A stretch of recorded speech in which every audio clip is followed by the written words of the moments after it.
Welcome back to another episode of the Minutemen Initiative. Today we're going to be talking about covert entry and lockpicking. And yes, you're right. Me and Jacob have no idea what we're talking about in this topic, so we brought on someone who does. Today we'll be joined by Marcus, aka Sky Pirate Actual, if you have Instagram. He has been doing the lockpicking thing for quite some time. He's a SME, a subject matter expert in this area. He runs a company called Cloaked Entry Co. with his wife, and we were so fortunate to have him on today to go over this awesome subject. Please tune in, and I hope you enjoy the episode.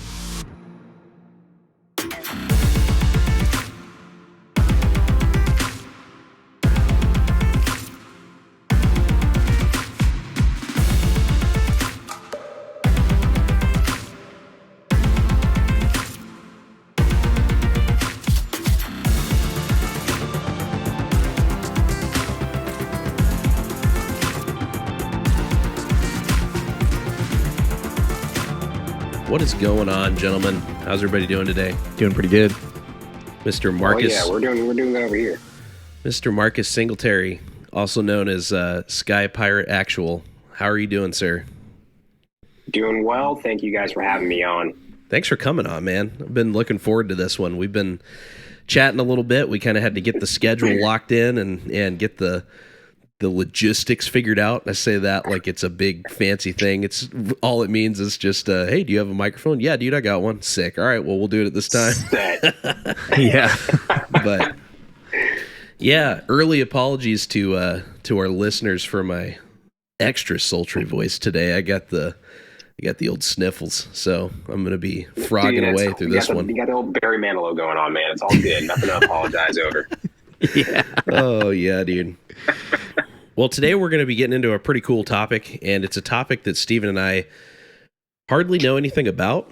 So we were like, hey, man, it's a perfect opportunity to bring in somebody that does actually know some stuff about this. And that topic is going to be covert entry and more specifically lockpicking. But before we get into that, you want to talk a little bit about yourself and tell us your background and all that good, fun stuff? Sure. So name was already mentioned a little bit earlier. My current background, I'm still in the Army right now, stationed out of Fort Bragg. I mean, I guess Fort Liberty now. Nah, fuck that, Fort Bragg. Spent the first 7 years of my career over in the 82nd, 2nd Brigade, Airborne Infantry. And then I'm spending my last three or 4 years over in 1st Special Warfare Training Group as a foreign weapons instructor. Outside of that, obviously, I own the company Cloaked Entry Co. with my wife. We teach covert entry and non-destructive entry techniques to pretty much everyone. So prepared citizen, fire, law enforcement, EMS, you name it, we teach it. Sweet. So as far as what you do in the Army, does that ever tie into like your business, or is that just an interest that you kind of developed completely separate of that? So it actually started off as a complete hobby for me and my wife. And then at the time I was a breacher obviously as an infantryman. So that was like my little side duty, and it kind of rolled into that a little bit. So that's where I started developing it, was at work. And then from there, it kind of just grew. So obviously, everybody loses keys for fucking everything in the Army. So, and once you're known as like the guy, you get all the practice you fucking want. Yeah. So, talking like battalion commanders, your fucking CO, your fucking Joey getting locked out of his locker. So I got a crazy amount of practice in a really small amount of time. And then from there, kind of wrapped it and supplemented our regular like ballistic and mechanical breaching abilities with the ability to also go covert if we wanted to. And then on my last deployment, I actually got to use it quite a bit. Really? So, yeah. Oh yeah. We got to use it for some good means and some not so good means. So we talked a little bit about this beforehand. I'm not going to obviously incriminate myself, but sometimes the boys need some shit, and and you got to get the shit for the boys. So yeah.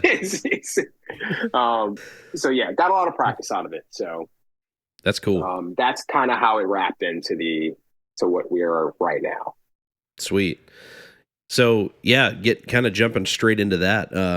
Your business is called um Cloaked entry. cloaked entry. Sorry, I was looking at my title. I was like, that's not it. But yeah, so cloaked entry. So how did you start that? I mean, obviously gaining interest through the stuff you were just talking about. What made you take that entrepreneurship dive into starting the business? Mainly because I saw the use case, right? Yeah. So at first it started off as like, all right, yeah, cool. Like, me and the boys are stuck out in the fucking cold. We broke into a building to stay fucking warm throughout the night. Like something like that. I'm like, oh, okay, cool. That's dope. And just some other stuff as well. But people getting locked out of stuff all the fucking time is way more common than people realize. Like, I think we got 3 calls from the same person within the same week at one point in time.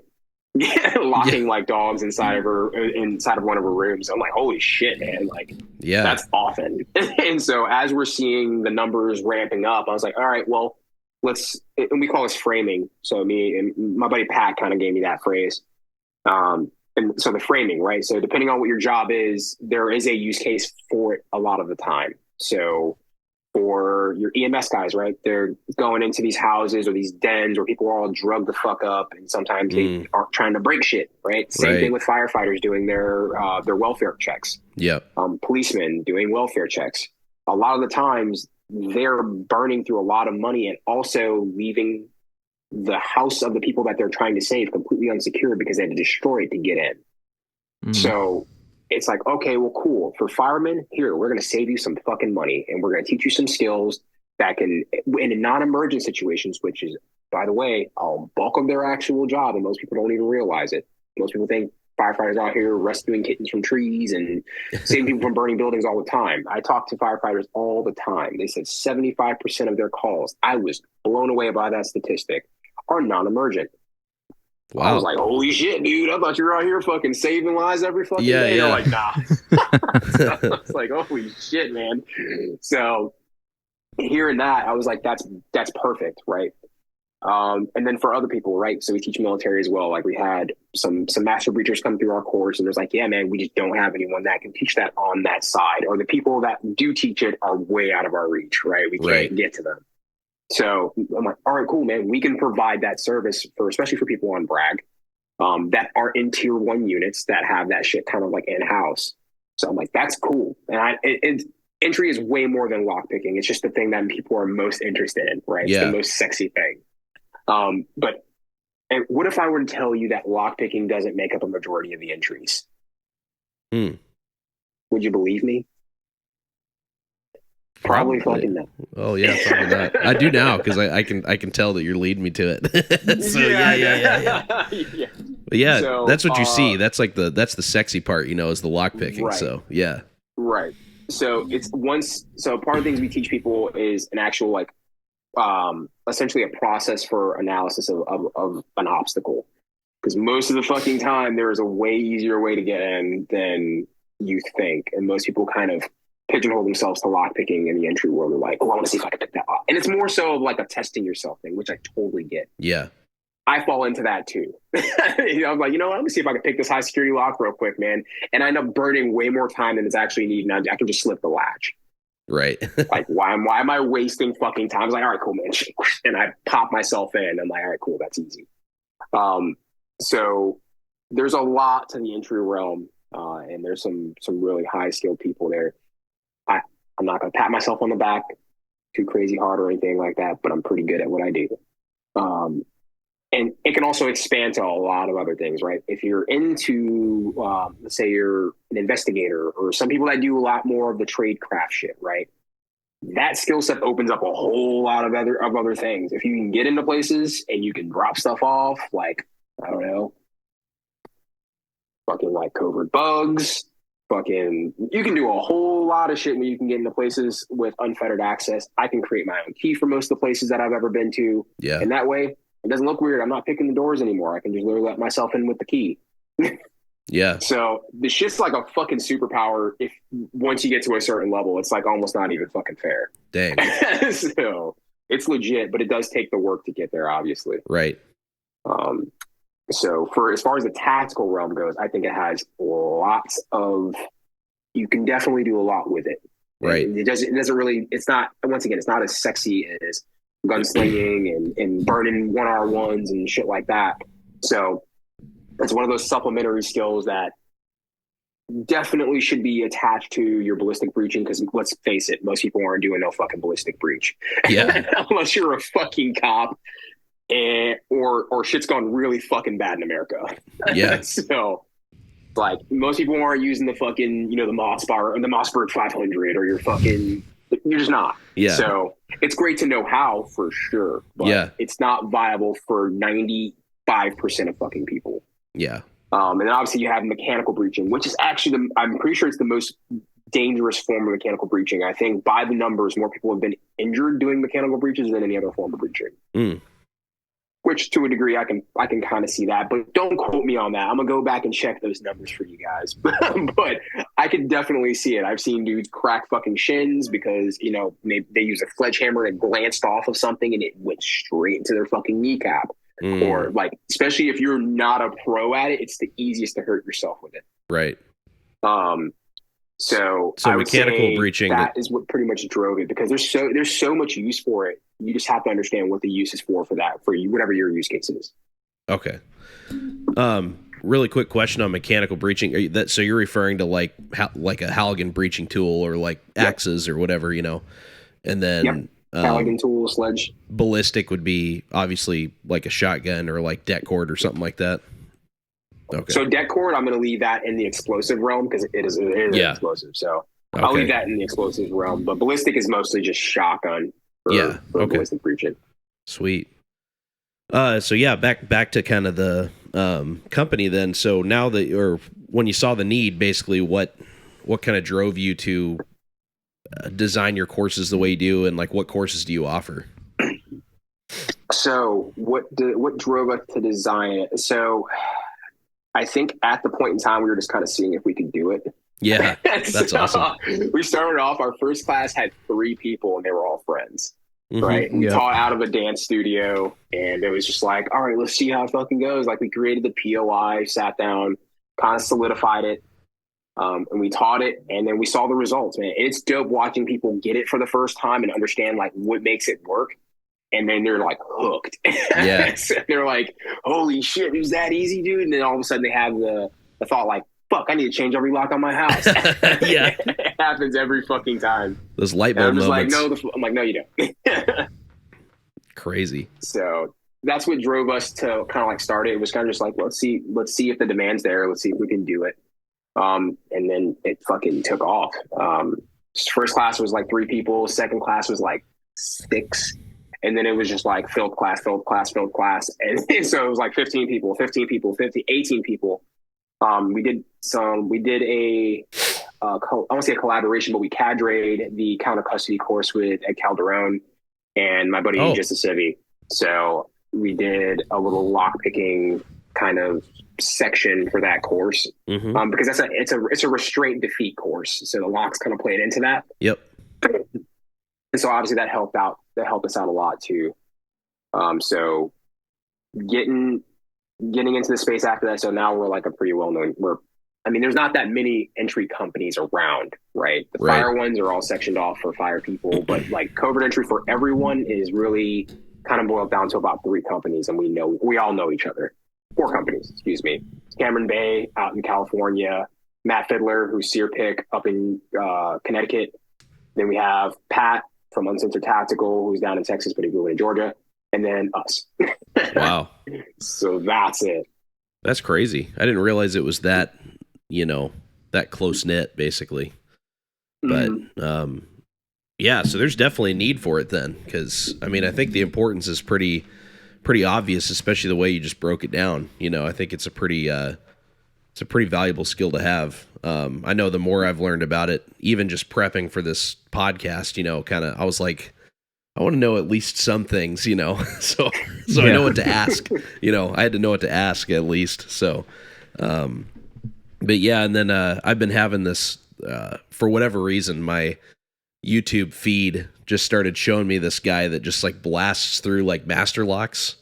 Probably McNally, more than likely. McNally, that's who it is. Yeah. Yeah. And they're just kind of funny. He's got a thing with the cameras, man. He's a really good photographer and content maker. Yeah. But I was like, dude, I could sit here and watch this guy just blast through master locks all day, you know? So, but cool. So yeah, I guess, kind of moving on from that, did your Instagram, so Sky Pirate Actual, which is probably how most people will know of you, because you've grown a pretty big presence on Instagram. Did you start that prior to the business or after the business, or kind of in conjunction? So it definitely got started before the business. Before my Instagram was just like my first name .585, and then I was like, all right, well now it's. I think I forgot what I changed it to after that, and then I just changed it to Sky Pirate Actual because I was airborne. So I was like, all right, Jump Master, Infantry. So I was like, all right, go. Sky Pirate it is. I don't even know what the fuck I thought that name up for. Like now I'm thinking back on it, I'm like, fuck, that was goofy as fuck. But dude, fucking hard. It works, man. I think it's cool. Yeah. So now it's like, and it's cool, man. I've had people like, even like down in Benning, like you go down these shooting competitions. It's like, oh shit, Sky Pirate Actual. I was like, oh shit, all right. Oh, that's pretty fucking cool. Yeah. That's always weird when someone recognizes. That's really kind of weird, but all right. But yeah, I don't even know why the fuck I stuck with that fucking name. But now it's too late. I can't go back. Yeah. Yep. So it started as just like a personal page, and then it just kind of grew into now just still seems like kind of a personal page, but very targeted at like readiness. Very and much. I've noticed you're not afraid to speak your mind on kind of the current state of things and how you think the community should act, stuff like that. Yes. So I will say I started teaching on Instagram too before the business became a thing. It was more so because you see a lot of shit in the space, right? Some guys that are really fucking good, right? You don't know how long they've been doing it. People inevitably compare themselves to people that have been doing it infinitely longer than they are. Right. Or infinitely longer than they have. So I kind of like made some videos in the beginning is more like an encouraging thing. So I'm like, hey man, like it's like this is how you do it. I was trying to break down like everything, at least to the best of my ability back then. And I'm like, hey man, here's the biggest rule. Don't get fucking discouraged. That was like the last thing I'd end off my videos with, because it's super easy, especially when you don't know what you're doing just yet. So you don't know where your threshold is. So you just start picking up whatever locks you have, and then you can't do it. And then people have a tendency to put it down and never touch it again. Right. Because they were bad at it. So it's like, all right, it's okay. But, and that's kind of the reason that I started the online course, so I could start people the way I see fit, because I know what specific kind of mile markers for them to look for. And I go down to like you might, maybe you know what this is, maybe you don't, but like the binding order, so I can get them started on their single pin picking journey. And like I have it all. I have a progress sheet that was mailed out with each of the kits, so that way like there are tangible goals that these guys can kind of move towards, and it's also building their skill level at the same time. So now they kind of know what they can go to next. And I might even make multiple levels of the course when I just send out slightly harder locks every fucking time, and then we sit down in a virtual classroom and I burn through it with you guys. Oh, sick. So yeah, that was kind of the thing. And then as far as my personal page, yeah, I don't give a fuck, dude. I say some schizo shit on there for the most part. I'll let that shit ride, dude. Sometimes I have to draw it back because that can affect my business. So I'm like, well, maybe I should draw back a little bit. Yeah. But then I was like, nah, fuck it. Yeah. Send it. Yeah, dude, I think people appreciate like just being genuine now. And honestly, I think we need more of that. Like people that are willing to be honest and kind of take that jump to just be like, dude, here's the way it is. Like, you know, it's my opinion, but this is what I think. And yeah, I see more and more of that. And I think it's good. I think it's good for the community, because I think there's a lot of people that have kind of the wrong idea on what's really important and what's not as important. You know, that's a rabbit hole right there. But yeah, let's fucking hop in it, dude. All right, let's go. But yeah, so if we actually, why not? Yeah, if you want to hop in that for a second, what are some things you think the community as a whole could do better, just from being a part of the kind of the whole 2A community, I guess you could say?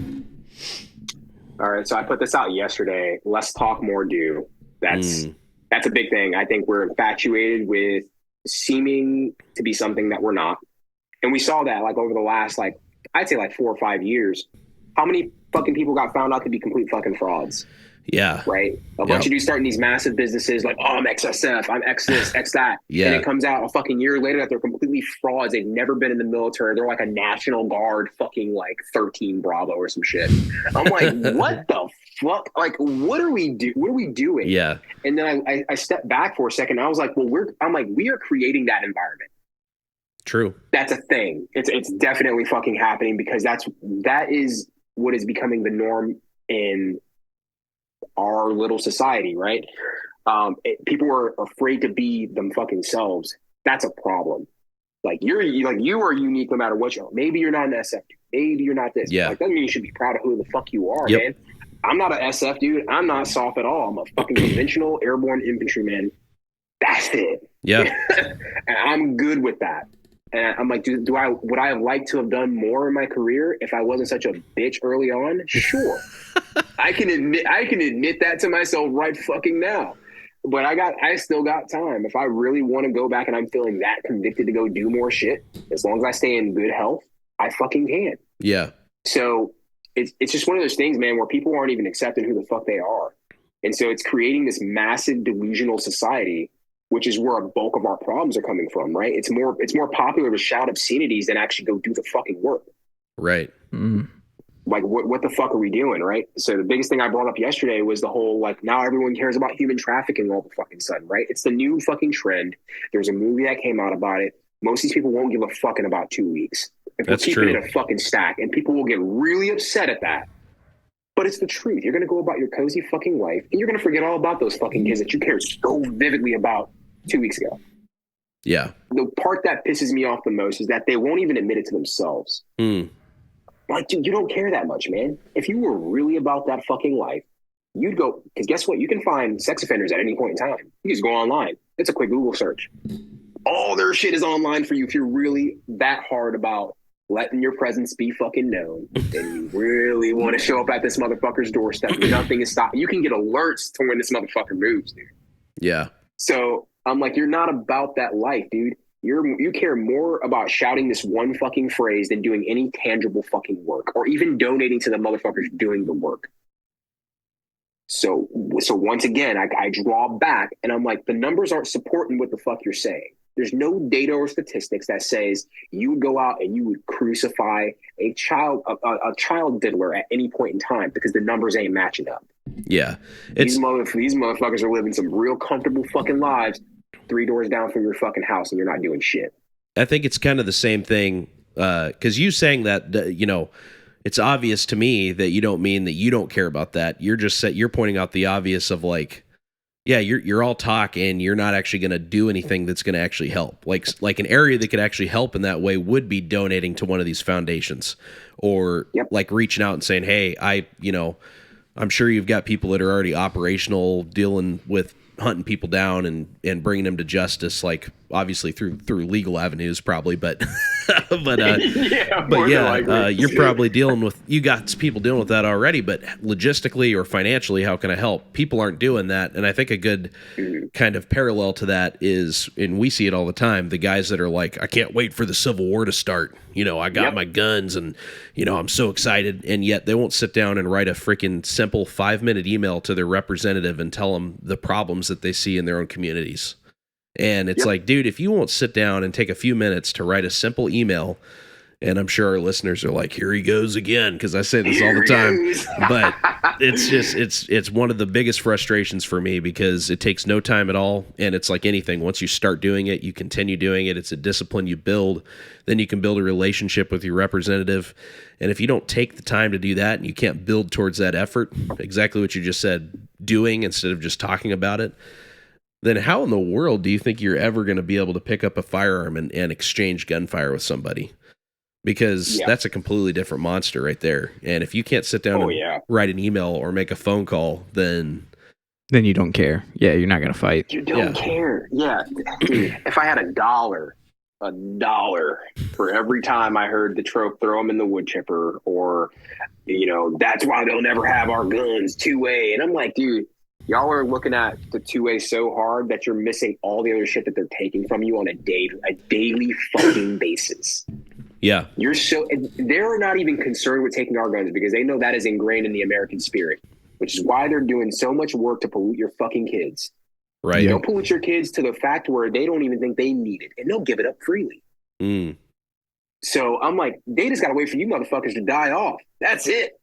Yeah. We already see the next generation. We're fucking doomed if we don't get these motherfuckers in check. Right. So I'm like, y'all, you're missing the forest for the fucking trees, man. You guys you're focused so intently on the Second Amendment. There are organizations fighting that. As long as you're supplying them with the funds and you're letting your representatives know that that's a fucking hard no. But now focus on the fact that your privacy is gone.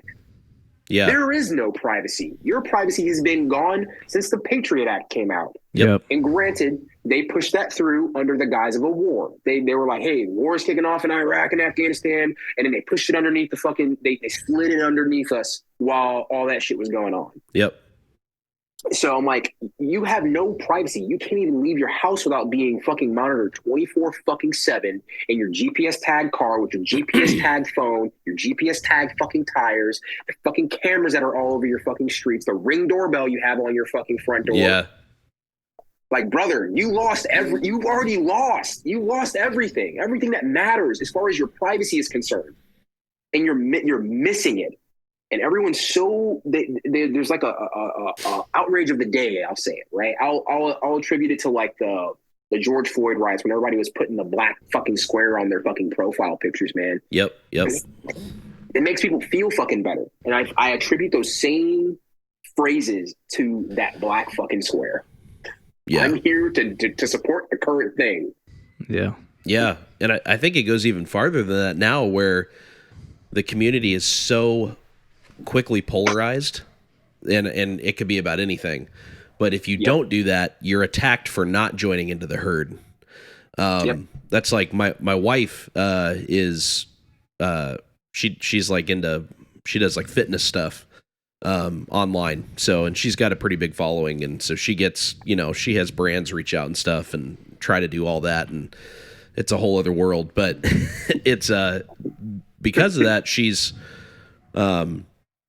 she wouldn't call herself an influencer, and I wouldn't want to call her that either, but she's in that kind of industry, if you could say it that way. But definitely she's a fitness coach. But in that industry, it's amazing, especially on TikTok, which I am not on TikTok, but there's such a push for like, hey, whatever the new woke agenda is, you will show support for this. And if you don't, you're going to get blacklisted and you're going to get ostracized and canceled. Yep. And, she's a principled woman, and, she's not somebody to get pushed around, but it's amazing even on there with her having a relatively small following compared to some of these other people who have massive followings, how much pushback she even gets, for just being like, no. And usually it's just like she's silent on stuff, and they're like, she literally has people come out of the woodwork that are like, hey, you have to have a stance on this. Like, what is your opinion on this? And it's like, no, like what? I don't owe you anything, but it's almost gone so far that, going back to like the black square profile, like you were talking about, it's like, I even saw that back then. There was people that are like, why didn't you change your profile? And it's like, what? And it's just crazy. And that's just one example. I mean, it's like that for everything. Like the whole, during Pride Month, if you were a business who didn't promote pride or whatever, then like you should be burned and you should go out of business because how dare you, or whatever. And it's just crazy. Yep. It's insane. Mm-hmm. And people don't realize what that means at its core. What is that? Well, we're basically stripping away our own freedom of speech. Like this whole thing that they're fighting for, this whole freedom of expression. That's like by forcing everyone to express the same as you're removing the freedom of expression. So, like, do you not see this? Yeah, it's pretty wild. Pretty wild, and it's very ironic. So, it's super strange, man. Like during the George Floyd thing, right? Everyone started doing the black square nonsense, and my wife at the time, she was doing like dance fitness and stuff like that. Mm-hmm. And so she's a part of this massive organization of dance instructors. And I remember this too. This was in our last house. And she was on like a Zoom call with like 26, 27 other instructors. And they were all talking about the issue. And they were like, well, we just feel so strongly about, this thing and blah, blah, blah, blah, blah. And just basically just like making it such a big deal, right? And then the people that weren't, just like you said, man, if you didn't have a stance on it, like you were getting called out, man, like immediately. Like I'm talking not just like, dance and fitness and stuff like that, but this was everything. This was like if you were a small mom and pop shop, if you were anything, if you didn't say shit within like 4 days of that happening, you were getting tagged and called the fuck out.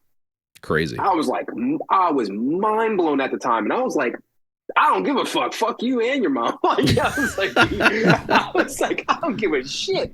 You're not going to force me to say some shit. That dude was clearly a piece of shit. Did he deserve to die that way? Probably fucking not. Yeah. But he was going to end up that way at some point anyway. So it wasn't one of those things. I'm like, I'm not going to take the cop side. I'm like, I'm not necessarily a fucking fan of cops based off the principle of what their job is. And I'm not talking about sheriffs or elected officials as far as they can kind of hold their own belief system. Right. Versus your average city cop, you're at the behest of the fucking mayor and the governor. Whoever the fuck is giving you money. Yeah. So unless you quit, you're going to carry out their will. Right. I don't fuck with that. But if you're a sheriff or a cop and your sheriff is on it, and I see plenty of sheriffs that were fucking principled fucking men that I would definitely stand behind. Yeah. Because they have principle. But city cops, for the most part, I'm like, I don't know about all that, Hoss. But not once again. This is not me here to do a broad stroke of every dude that wears a fucking badge. Right. But I saw a lot of dudes enforcing fucking really shitty laws during COVID. Yep. I said what I fucking said. There were a lot of motherfuckers that did not quit during COVID, and they had no problem fucking upholding those tyrannical ass fucking rules and laws that they fucking pushed on us overnight. So for those dudes, go fuck yourself. For sure. Yeah, and it honestly, it doesn't even matter what profession it is. I mean, we're all Steve and I are both ex-mill guys, and you're still in, and we know how ridiculous it can be with certain people there. You same thing. You got guys in the army or military in general who are like, oh, I've got some authority and I'm going to take that to tyrannical levels, and they can absolutely be a tyrant over, a platoon or a company or whatever. And even bigger picture, like you look at like, dude, like anytime I had to deal with MPs, man, I was like, seriously, dude, like, what? Like, dude, if it's a PFC with a high and tight dude, you're about to go to fucking jail, dude. You're going to the fucking PMO. There's nothing you can do about it. I'll never forget. I got pulled over by a PFC, and so lower ranked than me, and I'm like, kind of like, hey, what's up, man? And he's just like straight to the point, and it was like I went 4 miles over the speed limit. And I was like, what'd you pull me over for? And he's like, I'm getting to that. And he's like, and he's like telling me all this stuff because he had like a script kind of that he had to get through of like, you're on post this and blah, blah, blah, And I'm sitting there and I'm just sitting there listening to him. And I said, what are you pulling me over? I'm getting to that. And I was like, oh, all right. And he like stopped out of me. And he's like, I'll read it more clearly. And he like takes his time. And I'm like, what? And I'm literally like looking at him. And then he goes, rank doesn't matter here, right? And I was like, dude, I don't care. Like, no, I'm not. When did I say anything about rank? Like, and he's like, and it just escalated so fast. He's like, are you getting an attitude? And I was like, no. And I'm like, what is happening right now? And he's like, all right, you're, whatever. And it was like before formation, and I'm like, what is going on right now? I didn't say that to him, but I'm thinking like, dude, this is escalating to a point where it makes no sense. Like I couldn't fathom what was happening. Like I was like, this is just, we're just progressing just because he wants it to at this point. Yeah, exactly. So I'm like, well, he's like, what's the deal? I was like, well, I'm going to be late for formation. He said, then call your leadership. I was like, All right, so I just put my staff sergeant on speakerphone and just had him in the car, and so he's like hearing how this guy's talking and stuff, and like when he goes back to his cruiser or whatever it is, I was just like, hey, I'm pulled over and I don't know what's going on. I was like, he hasn't even told me what I did yet. And then finally he says I was speeding, and I was like, how fast was I going? He was like, oh, you were going, it was like, like 29 of the 25. Yeah, it was yeah, exactly. It was like, yeah. And I remember kind of like looking at him. I was like, okay. And he's like, so here's your ticket. And he gave me the stupid ticket, and I had to like go and get it signed by leadership and do all that stuff, But I just remember thinking like, that was 100% just a PFC that had an opportunity to just be, flex. Yeah, just flex super hard. The fact that he said rank doesn't matter here. And I'm like, yeah, I was like, oh, you don't think so, huh? no, but me getting to formation on time kind of does. So can we get this moving along? But yeah, so anyways, long story short, I mean, that kind of stuff, it's like you get turds anywhere, and that perpetuates itself. And I feel like turds find turds, and they group up and link together. Scum kind of finds scum. And yeah, if you get super turds, when you start looking at police departments and stuff, again, like none of us are anti-law enforcement. I mean, I know I got tons of buddies in law enforcement, solid dudes. We have a lot of client base and customers and stuff that are law enforcement, and they're solid dudes as well. But man, there's some bad ones out there, and they get up and group together and form little pockets of tyranny. And again, I think that all kind of comes back to the stuff you were saying. It's people not speaking against it, people not standing against it initially, because a lot of that can get shut down right out the gate. Yeah. Oh yeah, and I get it too. Like the guys that are like, it's like, oh well, everyone's like, why didn't the good cops call out the bad cops? I was like, I'm sure they do. I'm sure there are times they do. And they face retaliation probably really fucking quickly. In a lot of instances, I get that. At that point now, I'm like, okay, do I care more about this paycheck? Do I care more about my morals and values? That's the question I start asking myself. If I now have to sit and watch you do this shit that I am very morally opposed to. So I think that's kind of where it comes down to. And I was like, and once again, do I know good cops? Sure. Do I know shitty cops? Absolutely. Yeah. But it's like, okay, what is the recourse here? Is there any recourse? I've spoken about this with a couple of people about it. I probably won't drop into those just yet on this podcast. But yeah, I'm just saying there are ways. And once again, some of our customers are law enforcement as well. And once again, I have no problem helping good guys. But if you're a good guy not acknowledging bad guys just because they wear the same uniform, you're a fucking problem. Yeah. Same thing with dudes in the uniform that I wear. I called out shit bags all the time. I'm like, oh, dude, like literally, I think me and my boy so his name is Nick Pinabella. So we were like thick as fucking thieves as fucking staff sergeants, dude. We were just tearing up other squad leaders, bro. If you were trash, you were getting called out. Nice. And this was like a daily fucking occurrence, dude, to the point where I was like, one of these motherfuckers gonna want to fight, and that's fine because I'm a boxer. I'm gonna beat that ass too. So it's like, that's perfectly fucking fine, dude. I was like, I'm gonna call you out till you fucking fix yourself. That's all you gotta fucking do, man. Like, go to fucking school, help us out, fucking do something. My biggest rule was, if you're shamming by yourself and it doesn't affect anyone else, I don't fucking care. But if you sham and it's at the expense of somebody else, I'm gonna burn you to the fucking ground. Yeah, that stuff translates. If you're sham, I was a specialist. You were a specialist. We all know we sham, dude. It's a thing. That's the sham shield. Back in the morning. Yeah, dude. I'm gonna fucking sneak back in my room, take a little fucking nap during the work day. But if that means somebody else has to now pick up my slack because I'm not there, that's a problem. So, and it's like, if you don't have that wherewithal, you're a fucking piece of shit. Yep. Yeah, because that mentality translates overseas. It translates to where it matters. Like if you're doing that in comfortable garrison, then you might not intend to, but you'll inadvertently do that in a combat zone, which is a problem. Like everything's got purpose. So you got to be, that just comes down to having integrity. And I think not being willing to call people out is going against integrity. I think it's all from the same discipline. Like if you value integrity and you try to uphold integrity in yourself, than seeing somebody do something wrong and deciding to just not say anything about it completely violates that integrity. So, yeah. And like, let it be known, I was definitely one of those guys as a specialist. I've definitely done it at the expense of people. I've been that shitbag. I had a come to God moment on deployment. And I was like, you know what? Fuck, man. Maybe I should, it came from one of my best friends too, man.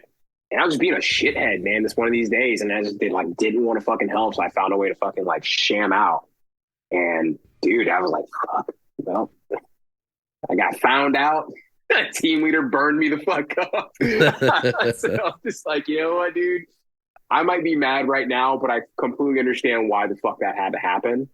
And that was a good lesson for me to fucking learn, man. And that's when you're like at your, you're torn. I won't say you're torn down, but you're not completely fucking comfortable. You're in a slightly adverse, kind of shitty area, where it's easy to take the easy route. And at that point in time, I took the easy route and I paid for it. And I was like, good. And that was a teachable moment that stuck with me for the rest of my fucking career. It actually dictated a lot of my leadership style. So I'm like, all right, cool. That was a lesson that stuck with me. And now it's with me as a fucking 32-year-old adult. Yeah. Yeah, man. So yeah, kind of in summary to wrap up this little section, what do you think, and not to put you on the spot too bad, but what do you think are some steps forward for the community to be more about that action rather than just to talk about stuff? Damn, that's a hard one right there. I think little actions lead to big actions. So I'm a firm believer in that. Once you start doing something, even if it's something as small as donating $30, donating a little bit of time here, going to a town hall meeting, small things, right? And all those things will yield information that you didn't have before, right? There was a book I bought from Mike Shelby. He runs the Gray Zone Warlord page on IG. He's an intel analyst that worked for the Army, and then he was a contractor on area studies, right? So area studies is something I was preaching like 2 years ago. And pretty much it removes variables, right? It removes unknowns. It gives you information that you didn't have previously. And that also includes people and their influence. All stuff that people definitely should know about their own area, right? Because just because someone has an official position doesn't mean that they're the ones running shit. We all know that. Yeah. You can be, like this guy's the face. That's great. There's definitely someone behind him actually pulling the strings and making the decisions. So knowing those people, knowing the power structure, the official and unofficial power structure, kind of a big fucking deal. Even if you're just rubbing elbows with, or even if you're just aware that guy exists. We constantly hear in the 2A community, right? Oh, they're afraid of the fucking people. I said, no, the fuck they're not. What they got to be afraid of? You're pacified so fucking easy with your comfortable fucking lives. They don't have to worry about you pulling the trigger on anyone. Even if you fucking did, who are you pulling the trigger at?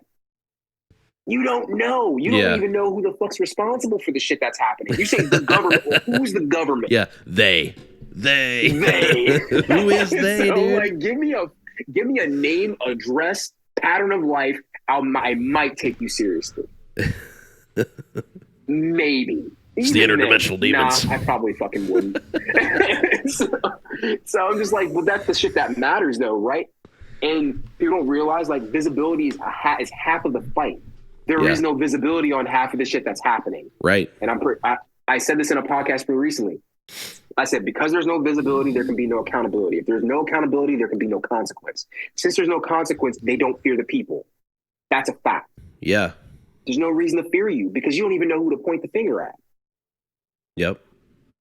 And now you have a mix of like private corporations and private entities along with the government. So now there's so many faces. Like there's a reason why coups and shit are so successful in some places because the enemy has a face. I know who the source of my problems are, and I can point a fucking gun at him and remove him. Yeah. You can't do that when the faces of your enemy are many, right? And you don't know who they are. Yeah. They're directly and indirectly influencing all of your problems. Right. Yep. You had a sitting U.S. president that pretty much had his mouth removed via private corporation and government collaboration. Yeah. It's crazy. How the fuck did we get to the point where they can remove the voice of a sitting U.S. president? I think a lot of it boils back down to we got to bring it back. We got to bring in that our radius a little bit, bring in our perimeter, and start focusing on like the home and our local community. And so I think too many people are doing exactly what you're saying, and because when you start thinking about it like that, and I think it's eye opening. I think a lot of people are seeing it that way now, seeing it for what it is. That's what it is. Like we are surrounded by this faceless, the they, you know. You hear it in everything. It's like, yeah, this is what they're doing. They this, they that. And I mean, I do it in conversation too. It's like, they did this by design. And then I'm like, who am I talking about? But, you know, but it's true. And what can we control? Well, we can control our lives, our families, and our local communities. Or I shouldn't say control, we can impact. I like impact better. And I think it's kind of like Jordan Peterson talks about it a lot, about like, you got to clean your room. You know, you got to focus basically on your own life before you can solve a big global issue. And it's overwhelming to look up at this big thing. And I think so many people, just as a more American example, so many people focus on that election every 4 years. And it's like, what you really should be focusing on, and I'm not saying not to focus on that, but what you really should be focusing on is like electing your school board representatives, electing your city council representatives, your borough assembly members. You know, these are things that are going to affect your day to day, and ultimately, it does actually affect the big picture. Like if you uproot corruption from the grassroots local level, that's like that's the, you know, you do that all across the board. You change the culture to just get used to doing that, and it can change everything. So, I think that's absolutely huge. And at the very least, by starting to do that, you will kind of start to unface who the actual enemy is, right? Because at that point, they have to make themselves well known. One thing I said on the Redacted Culture Cast was there is a lot of power in anonymity. Yeah. When no one knows who I am, I can do what the fuck I want because no one knows who the fuck they're looking for, right? If I can stay in the shadows and operate, it'll take somebody forever to catch up to me. I think that is a bulk of what we're dealing with right now, is that the people that are actually influencing decisions and pushing different cultures upon us, they're all in the shadows and we don't know who they are. There's a ton of power in the fact that we don't know who they are. Because at the end of the fucking day, when it really went to the area where people are like, oh shit, like Civil War, people with names and addresses, that becomes a very real thing for them now. Yeah. Right? There's a lot of power in non-violence. The fact that if I can remove your veil and you realize that you are not invisible anymore, that can erase a lot of fucking problems. Yep. Even at the local level. That can remove a lot of fucking problems when you realize that you're not operating in the shadows anymore and someone knows what I am doing. Yeah. Granted, I think that makes a very dangerous fucking game. And if you're not ready for that type of game, maybe don't rip the veil off. Having the information is probably good enough. But the moment you start unveiling, like, people will move to kill you. Like, it's not a fucking game out here. Yeah. I posted up a video pretty recently, and this was like a small town, right? There was a journalist and his son that were causing a lot of ruckus, making a lot of problems for the people that were running this small fucking town. And he had a feeling that outside of the town hall meetings that they were having secret meetings. But he didn't have the proof, but he had the feeling. So what he did was he left the recorder after the main town hall meeting, and he left the recorder hidden in the same room. Those same people, all those people in power, came back and reconvened in the room and had that secret meeting. And they talked about offing this fucking dude and his son. They were talking about hiring hitmen. They were talking about hiring, they were like, I know a guy in this place and he's done this before. They were talking so casually about murdering this fucking dude, you knew it wasn't the first fucking time they'd done it. Yeah, that's crazy. You don't casually talk about murder like that unless you've done it before. Yeah. And I'm like, holy fuck, dude. And you know that if it's happening in that little small ass, podunk ass town, you know it's happening everywhere else. Oh yeah. Yeah, that's wild. It happens. So that's it wasn't an eye opener for me. Like, I was already getting into like tapping, doing the bugs and all that other shit. I was doing that beforehand as just I won't say as a hobby, but more so for the add-on for the course. Yeah. But then I started kind of looking more into it historically, what it's been used for. And when people think they're alone, dude, they say the most damning things. Right. And that shows you, and obviously that leads into what character is, right? Character is not who you are in front of everybody else. Character is who you are when you're alone. Mm-hmm. And no one's watching you. And these people are demons dressed in fucking suits. Yeah. So I was like, man, I had already known about it, but watching that story, I was like, holy fuck. Imagine if this dude didn't get that audio footage and then, obviously gave it to local law enforcement, and there were people from their sheriff's office that were in on that fucking to be murder. Wow. Big fucking deal, man. Like, I was like, holy shit, dude. That's an ass puckering moment if I had ever fucking seen one. Yeah. Like, there was like 7 people conspiring to murder this dude and his son. And they're all officials, man. These are people that were elected into office. That's I crazy. was like, this is crazy. So I'm just like, but it's nothing new, right? We've seen this all throughout history, here and abroad. Nothing fucking new. Right. And what has happened that is much different from right now. The people have lost teeth. They have no teeth. There's no bite. There's only bark, right? If there were actual violent consequences behind the people, they would have to listen, because it's a number game. It's a numbers game at that point. They can't win. They know that. They know it's a numbers game. So that's why they work so hard to pacify and divide us. We all know that. But everyone talks about it but does nothing to remedy it. Yeah. And I don't think people realize how deep their own delusions actually go, which is why I talk so much about it, right? How damning this is why we have a Second Amendment. I'm like, okay, I think that phrase has earned its stay. It is fucking done. It is not all about the guns. I was like, you're focusing so much on the guns that we're literally losing everything else. You're losing your children. You're losing the culture war. You have to fight to not have your kid want to chop their own dick off because they heard some transgender professor in school. Like, seriously. It is a literal problem here. And I'm like, you're focusing on the wrong shit, my guy. Yeah. Like, that is not the move. Like, you need to get your head out of your fucking ass. Stop saying things that just make you feel better. And then understand that these problems are big. They're scary, but you got to move towards the sound of fire at that point. Right. Right. But we're not doing that. Same thing with the child trafficking thing. I was like, there are pimps and hoes running out here. I don't see anyone running the fucking peel the scout back of a fucking pimp. It's not fucking happening, which means you don't care that much about it. Yep. Because that is human trafficking. Like, it has a different fucking name. That is human trafficking. Pimping and hoeing is one of the longest running fucking shitty jobs out there for criminals that has ever existed. Yeah. Right. But I don't see dudes out here peeling scalps back of their local pimp. It's not happening. So why are you shouting empty threats online? Because it makes you feel better. Yeah. But you're not actually wanting to do any of the fucking work that actually has an impact. Yeah. And you know what someone said to me when I said that? They said I was indirectly defending pedos by saying that.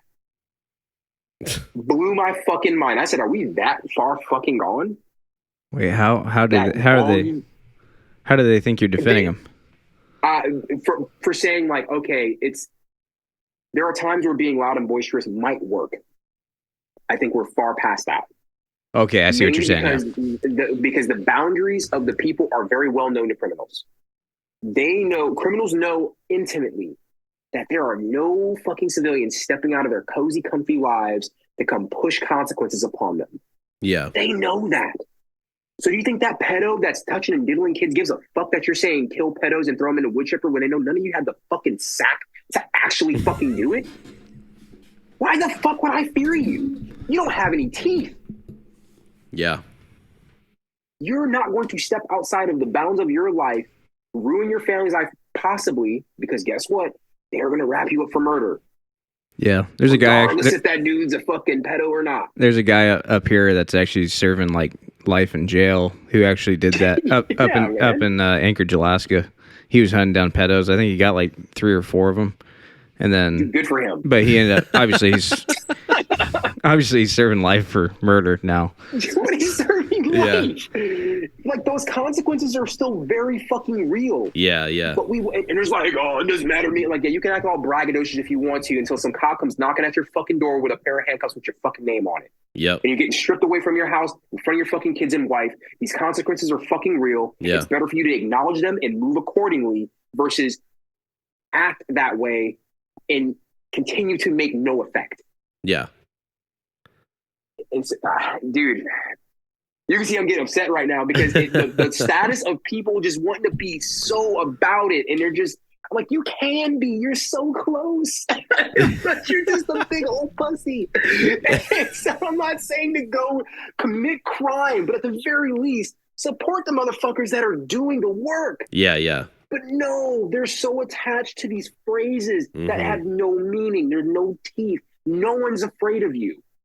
Yeah, I think a good rule of thumb for that, and it's something I always try to do, is like if I'm gonna recommend to somebody to do something, or like, hey, get into this or do that, or hey, I think people should do this, whether it's on the podcast, whether it's through our Instagram, whether it's person to person conversation, it better be something that I'm already doing, you know? Right.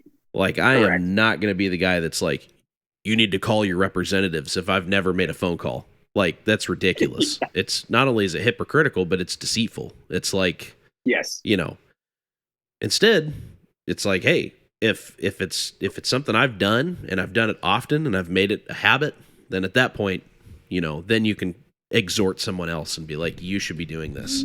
And here's how you do it. Right. So then it's not just like, do this thing, you know, it's like, hey, have you thought about this? Here's how you do it. I will line out completely the ways you can get into doing this. And, you know, I hate the fact that people have to be handheld so much through a lot of this stuff. I wish people would, you know, take initiative. Take the responsibility. But sometimes you just got to give people the steps and be like, follow these steps and make it habitual and, you know, get after it. But, well, to shift gears really quick, because dude, we could spiral down this rabbit hole for 2 more hours. So we got to get into the topic at hand. You got into this a little bit in your introduction, but I was hoping you could break down really quick, like for kind of your everyday person or anyone, whether you work in law enforcement, you mentioned like Fire first department. responders, stuff like that, which makes a lot of sense, but also just your prepared citizen or your modern Minuteman, if you will. Hell yeah. You know, yeah, the modern Minuteman. How do you, or why do you think covert entry skills, and not just lockpicking, like you said, there's a whole menagerie of different methods for covert entry. So basically things beyond, I guess, dynamic entry. Why do you think the everyday person or people within those fields I listed are need to have these skills and need to pursue them? That's a good one. So for the prepared citizen, or I'm going to stick with the modern Minuteman. We'll stick with that phrasing, right? So even if we look back at our revolution, right? The original 1776, America being born, right? Everyone kind of focuses heavily on the soldiering and not on the spying part. Mm-hmm. And don't realize, like, that's when spying came into fucking...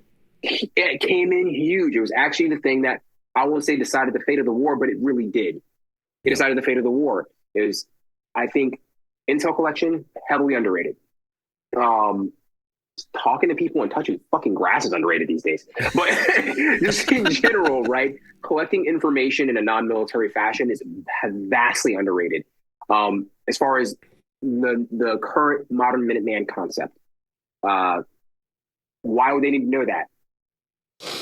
If it does ever get to that point, right? Having unfettered access to any place that you want to without making lots of noise, or in another case, maybe you want to be surreptitious and maybe you want to collect info a different way. So most people don't know the difference between surreptitious and covert because one can be the other, but the other can't be that one. So surreptitious can be covert, but covert can't be surreptitious. So to break that down a little bit, covert just means unseen, most likely unheard. But surreptitious is a little bit different. Surreptitious means it is typically unseen, typically unheard, and there's no evidence left behind, right? Because I can get into places all I want, right? But there is evidence left behind. It depends on who's looking for that information. So your everyday person, if I broke into their fucking house and I left a battery that wasn't there before, They'd be like, where the fuck does the battery come from? But they would have no idea how to look for the evidence that I probably left behind that I'd been there. Okay. Now, someone with a trained eye, right? Somebody that does forensics, right? They would be able to tell by taking out the pins of the lock if I picked the lock or not, right? Because believe it or not, picks do leave scars on the pins. Granted, would they be able to tell when that happened? No. If I slip the latch, right?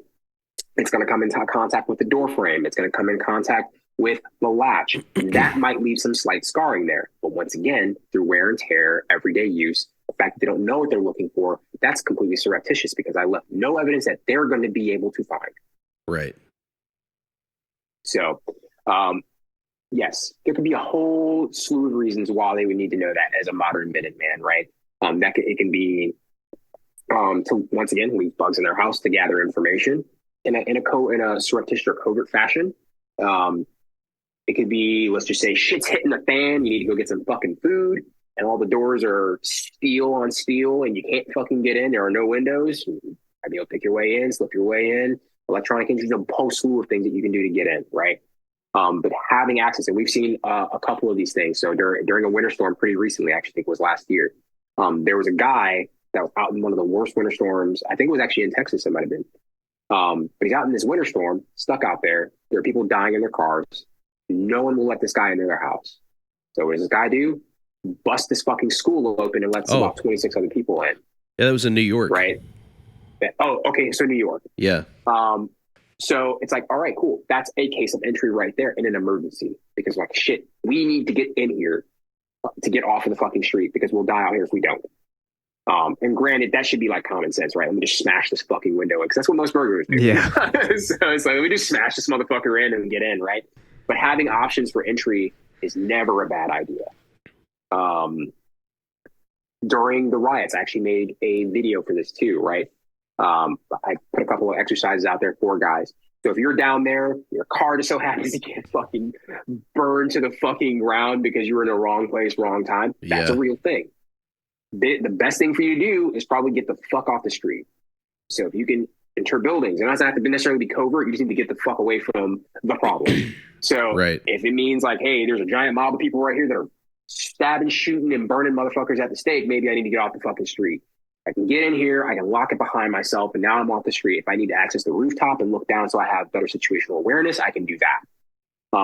So there are many situations that you can use it for, even in the fucking Ukraine war. There was situations where snipers had to take way worse positions on targets because they didn't have the ability to breach or to enter a better room and shoot from concealment. Or the depth of the room, right? You had dudes sitting on top of a rooftop, which is like a fucking carnal fucking sin. Yeah. As a sniper, you're not poking barrels out of windows and shit. Good way to get fucking smoked. But shooting from depth, they didn't have the option because they didn't have any methods of breaching and they didn't have any methods of just entry in general, right? So it's like you need options, and I don't always just preach entry because we also teach destructive entry too in the advanced course. Which I also completely didn't tell you about the other courses that we offer. So I guess I'll use that as a segue. Yeah, absolutely. So we teach our basic one-day course. The basic one-day course will go over like lock picking, basic bypass. Essentially, that's it. So those are the ones that we kind of reserve for like our firefighters, right? Because there's a whole lot of stuff they don't really need to know about some other stuff. But if they want it, we have no problem teaching it to them. So we'll tell slipping latches, which is loading, right? Some respectful entry techniques, how to get into key boxes with shims so that way they can retrieve keys so they can make entry so they don't have to destroy commercial doors. Because you find key boxes on fucking everything nowadays. What else? Lock decoding, combo lock bypassing. So we teach them a whole bunch of lock bypasses, unshielded bypasses, all for those guys to get in without causing a lot of damage. But more importantly, we teach them how to evaluate obstacles in order to get through them, which firefighters think really closely to the way we think. So it really kind of meshes really well with them, and they don't really take a lot of time to pick up the skill typically. The 2-day course goes a little bit more in depth on different methods of bypassing. So we'll get into like hotel room, secondary locking mechanisms. So like your swing arms that are on the fucking doors, So that's the chains, that's the bar, and that's also that 45-degree plate that we go over. We also go into creation of your own tools, which is an entire block for the second day, and then makeshift tools. So a lot of the time, you're not going to have the fucking right tools on you, but if you know what the fuck you're looking for and you understand the principle of the obstacle you're trying to get past, you can make something out of whatever the fuck you find out and about.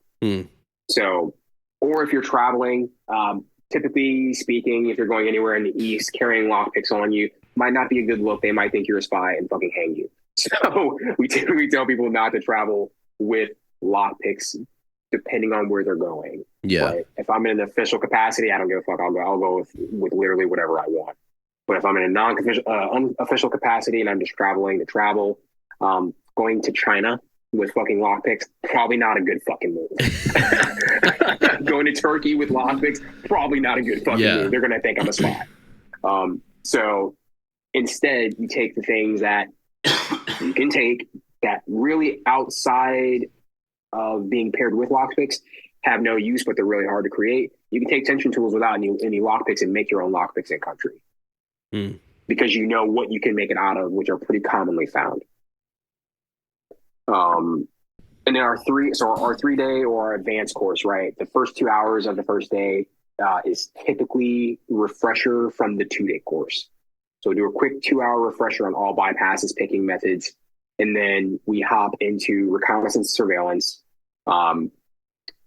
So they'll essentially go around to all the surrounding businesses and their target building, collect all pertinent information, right? So times that they're open, what time they close, what people are typically, if it's a high occupancy or low occupancy building, if they have weekend hours, if they have private security, what kind of cameras they have on the premises, how many entrances and exits, and then obviously taking down what kind of locks and things they have on there to find out which direction would probably be the easiest to attack. So we'll do that. And then from there, we'll also kind of go into some, I won't say semi-destructive, they're completely destructive, destructive methods of entry, but with context, right? So commonly we refer to a couple things in class. One of them is called a pop and swap, right? So if I'm going into something and there's a padlock blocking it, I happen to have the exact same lock on hand. Most people don't know enough about locks to know it's been switched out. So if it's of decent condition, or if you can replicate the condition of that lock, I can cut it off and replace it. The guy that now comes up to it to see if his fucking key works for his normal work day is like, oh, this fucking thing doesn't work. Once again, most people don't know enough about locks to know why it's not working because that's not your lock at all. Yeah. And so they'll just cut it the fuck, like what we do in the military, we'll cut it the fuck off, and then no one cares after that. They cut it off, they replace it, no one thinks anything of it. Dang. So within context, right? We're not just fucking cutting shit off and leaving, because that's evidence, right? That's evidence of entry. An unlocked lock could be evidence of entry. So you make sure you lock things up, you leave it the way you fucking found it, wear fucking gloves so you're not leaving fucking fingerprints everywhere. And then at nighttime, we'll have a couple of competitions so that way they can kind of start understanding what the average amount of time is taken for travel, arriving at the obstacle, getting out your tools, entry time, and then cleaning up before you leave. So they understand all the things that they need to start managing time. So now when they get their mission afterwards, which they're tailing a vehicle downtown or whatever. So we do a lot of stuff in an uncontrolled environment in the advanced course. So we'll just be in downtown, like tailing a vehicle, and my wife will usually be the driver. So she'll be driving around this U-Haul, and there's some sensitive information in the back. And they'll tail them to a few locations that they gathered through OSINT or through other information collection methods. And they'll either beat them there and wait for them to get out, walk, pick up whatever picking up, break into that vehicle, retrieve the information, lock everything up, and leave, and then use that information however they see fit afterwards. So that's kind of how we build out the course. So there's a whole bunch of things kind of leading up to that. They get to apply multiple disciplines at the end of that course. Dude, that sounds sick. I want to take that course bad. I didn't realize it was that in depth. It's fun for us too. Yeah, it sounds like a fun one. I had no idea it was that, involved. So so you're focusing, it's not just, hey, here's how you pick locks. It's like, hey, this is full spectrum application, covert bypass, being able to not leaving evidence behind, and then applying like the reasons for doing that all mixed in as well. That's incredible. So we also try and apply real consequences. So for the most part, we usually talk to the cops prior to, just so they understand that the exercise is going on. Right. So, but then we'll also have like the private security of this venue that we normally use. We'll put them in on it and like, hey, if you catch these motherfuckers doing something, I want you to actually lock them up. Nice. So now, dude, that's legit. Like we do a fair. I don't say we do a fair amount, but we do some restraint escape stuff too, so people know how to get out of handcuffs and shit.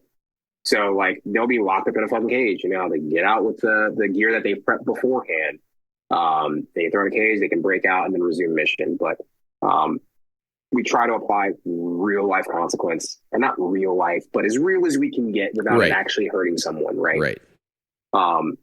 So yeah, we'll call the cops, put them in on it, and be like, hey, so we're doing this training event. So if you happen to hear something about this in this area, like call us, or like they'll usually have a cop that's stationed for like a specific area. So I'm like, hey, who's going to be in this area? Can I talk to this person? And so that way we kind of understand they understand we're operating in the area. So they're not thinking it's just some roving band of fucking ninjas breaking into people's fucking shit. So just wearing all black and just popping locks and sneaking in and darting around. Yeah, dude. Yeah. That'd be I could see how really that could get fun. rough. It's fun, dude. That sounds like a blast. Yeah, that'd be a lot of fun. Well, cool. Well, I guess getting into some kind of specifics on lockpicking and just bypass, because I think that's something that I feel like that's the gateway, like into this kind of stuff. Yeah. A lot of people see that, you talked about it earlier. That's kind of the thing. There's a lot more involved, and as you've laid out, there's a lot more behind this whole thing, and it's just one aspect of it. But kind of talking on lockpicking specifically, how would you say is the best way to get started in that, if it's something you want to get into? So I'll give you a couple of methods, because some people take better to certain methods than others. You can always do YouTube University. I will always pass that off as a legitimate way to learn. You can kind of raw dog it without instruction and see if you can figure it out yourself. I don't recommend that. So there are things that you lose by not learning officially, right? You can learn through videos and stuff like that, which is great. However, you don't get to ask questions. You don't get to kind of clear up some things you're not very spun up on. You're like, I don't really know what he's talking about, so I'm just going to fumble fucking see if I can figure it out. Right? You waste a lot of time on that, picking the wrong tools. Like you don't know what you're looking for yet. So you get to go through kind of all that pain yourself. And it might take a little bit more time. So obviously you got YouTube University. You can read books on it. Or you can go and take a legitimate course, right? And if anybody wants more reputable instructors, I have no problem recommending the other 4 people I know in the space, because they're all fucking good. And we all have our own little styles too, which is cool. So you might learn some slightly different stuff here and there between different courses. I would definitely say getting a reputable instructor is probably the best way to go. And I say that because if you have a good instructor, right, an instructor is essentially a time machine, right? It's taking you from 0 to a certain level of competency in a really short amount of time, versus having to struggle through that yourself. Like it took me a long time to get as good as I am right now. It took me literally fucking 5 years. So I went through a lot of trial and error on my own, because I learned through the YouTube University way with myself and my wife. So I had to learn all that shit the hard way the first time myself. And so now that I know enough, and I can speak in, I won't say dumbed down, but I can speak in enough of a concise fashion that people can kind of visualize and understand what I'm talking about. And that's kind of the biggest thing, especially with lockpicking, because it's field-based, right? A lot of the shit's fucking completely subjective. But if I can dial that in with objective things that help them kind of narrow it down a little bit better, they pick it up a lot faster. So I would say finding real instruction is probably the way to go, personally. Once again, because you go from 0 to showing you can actually use everything we teach you the moment you leave the class, because we make sure you're at a certain level of competency with that skill set before you leave us. Oh, cool. You brought up, we kind of breezed by it, but this would be a good time to kind of talk about it. But you talked about online course that you're offering as well. Yes. That would obviously be I'm sorry, go ahead. that would seem like it'd be a pretty good method to kind of maybe get your feet wet in that area, because it sounds like you send out locks through the mail and you get to work on them basically. So how does that work? So if I was to come to you and just get started, what would I do? Like, how would I get started on that? So literally just sign up. I take care of it. Me and my wife will take care of literally everything else. That's kind of the point. So that way you don't have to buy the wrong tools. You don't have to do any of that shit. We've already boiled it down to a science at this point.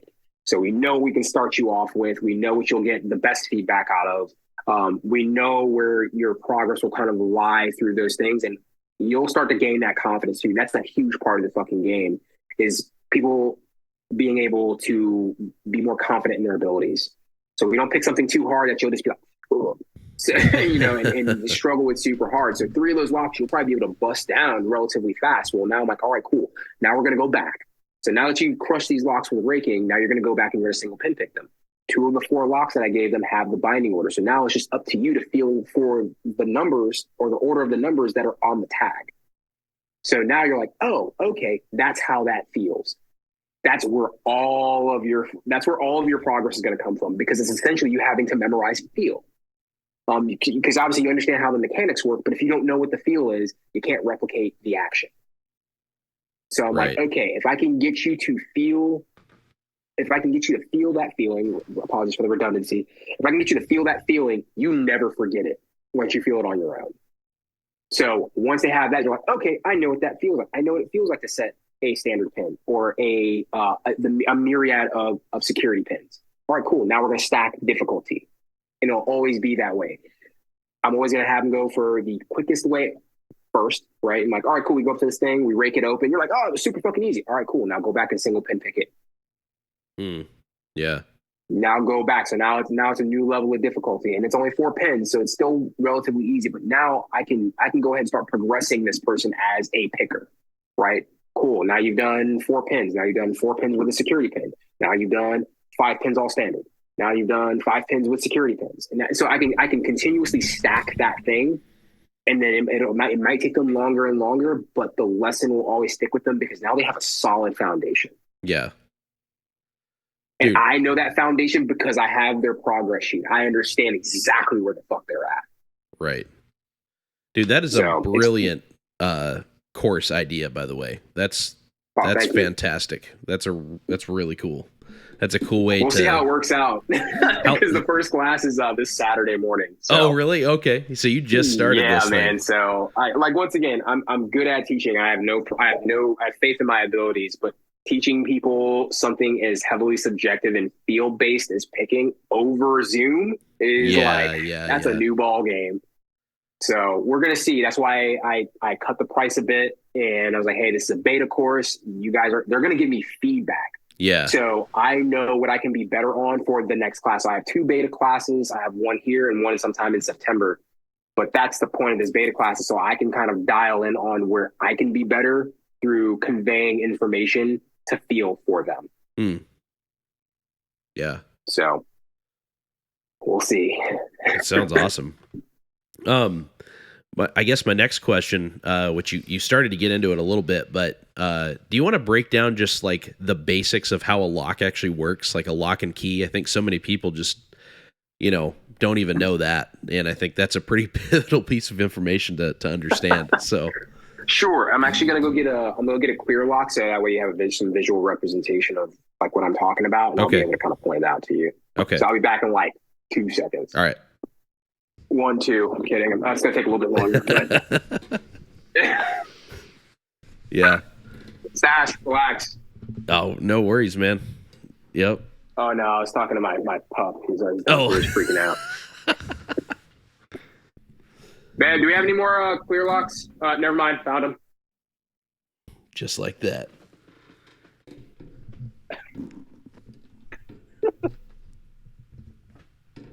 Pups are cutting up right now. All right. Yeah, so, just a quick disclaimer for you as far as just explaining it. We don't currently do like a video version, so just Steven and I will be seeing this. It's just for you guys. Yeah, okay. Because we're talking right now, like everybody else. Fuck them. No, I'm kidding. If they want to know any questions, then they can directly message me or my wife. Or summon your imagination.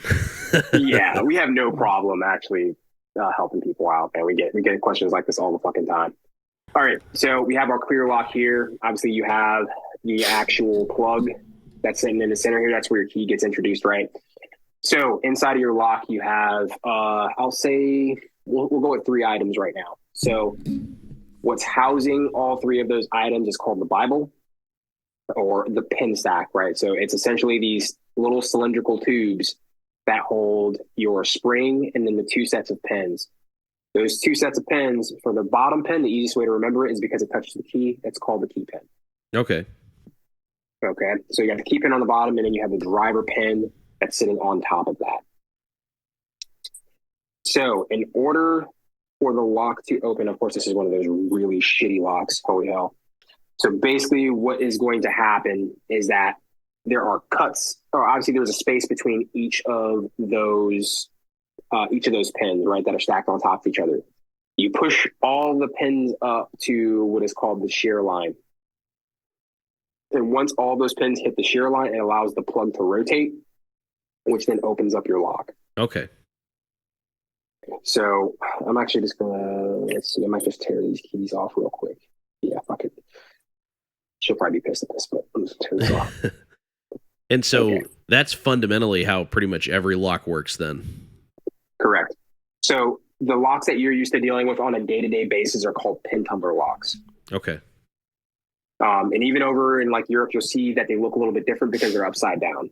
Really? So yeah. So they actually, I think I have one in here. So they call it a Euro lock. Over there, I'm sure they just call it a fucking lock. Let's see. I'm in the office. I got locks literally fucking everywhere right now. I know there's a gold one in here somewhere. Yep, there it is. Okay. So your Euro locks, it'll look typically something like this as you look at it. Oh, yeah. So it'll be upside down, which is actually the way locks were actually meant to be. Really? And so obviously we're Americans. We did whatever the fuck we wanted to. Yeah. Put them right side up. So, wait, that's the way the king does it? Do it backwards. do it back. Oh, yeah. Oh, the king wants it this way. The queen wants it this way. Fuck them. Do it backwards. So that's locks in general. There are obviously different types of locks out there. There are a fuck ton of different locks out there. Yeah. There are dimple locks, which dimple locks are still technically pin tumblers, but they're oriented differently. So instead of north-south, they're actually east-west. So it looks super funky. You need different tools for it. But yeah, those exist too. You'll see them, I won't say typically, but a lot of the times you'll see them in high security variants that are out there. So like multi-lock is probably one of the larger high security lock companies out there. You got Assa Abloy, Medico. Medico is a subsidiary of Assa Abloy. There's a ton of them out there. None of this means anything to you guys. I understand that. But just as some information. Yeah. So yeah, that is regular everyday locks in a nutshell. Cool. What about like combination locks? Yep. So combination locks work in a variety of ways, but typically they work off of a gate system. So essentially, as you're moving your dials, there are tiny little cuts on the side of the dial. When you set your combination, there's a slightly larger cut that will align with that number. They'll call that the true gate. So there's a couple of ways that you can decode those. Some of them you can decode by hand. Some of them you can decode with tools. So for the tools, typically you'll use something like a shim. So a shim can be like a really small piece of metal. And basically you'll move it to the side of the dial to feel for those gates. And then you'll feel the difference between a false or a true gate, or if there are no false gates and just one true gate. And if you're decoding like by hand, so for like a Master 175. So typically what you do is you create tension on the shackle and you move through the dials, and there is a certain amount of play in the dial as you're moving it. And you're essentially checking for that play, which will denote what the true gate is. So once you feel that, you're like, oh, okay, that's wiggling around a lot. Cool, that's the number I'm looking for, and then you move on to the next dial. And my rule for that typically is 75% to pass the test. People are like, what the fuck does that mean? Well, I'm like, well, there's 4 dials, so if you get 3 of them correct and you know they're correct, you can guess the last one. Right. Okay. So that's what that means by so if you ever come to a class, you'll understand what I mean when I say 75% pass the test. Yeah.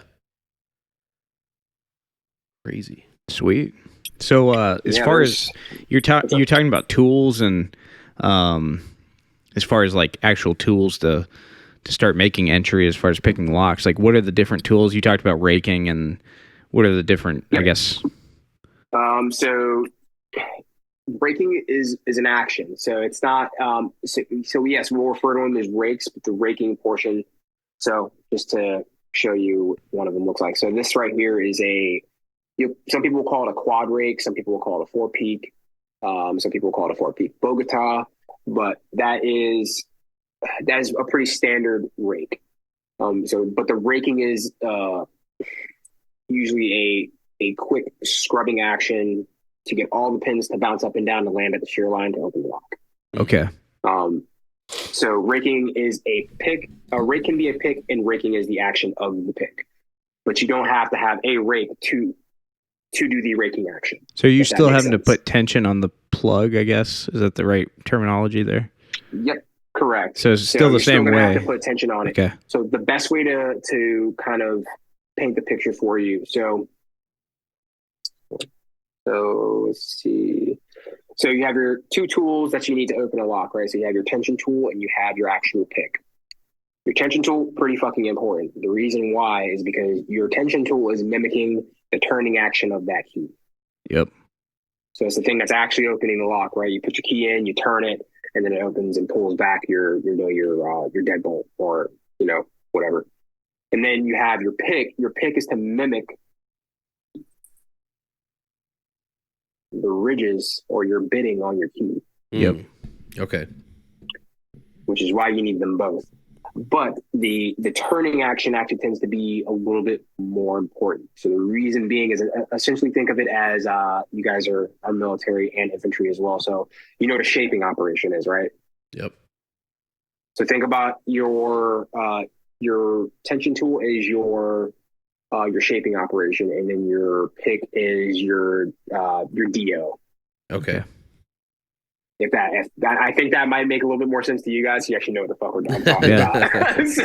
So your decisive operation, right? So that I would say that's probably the difference between the two, right? Everyone else shaping is like, operation, your decisive op. Everyone else is like, "Where's the Ranger handbook?" What the fuck are you talking about? Yeah. So, because basically, like if you push your key in the lock, it's all cut to match the length of where those pins are going to stay above that shear line, right? Correct. And then you still have to turn it open. So like by you holding tension, you're getting ready to turn the lock open, but then you have to pop all those pins above that shear line so you can then turn it open. And then the tension's what's going to keep each pin above the shear line. So correct. Okay. Cool.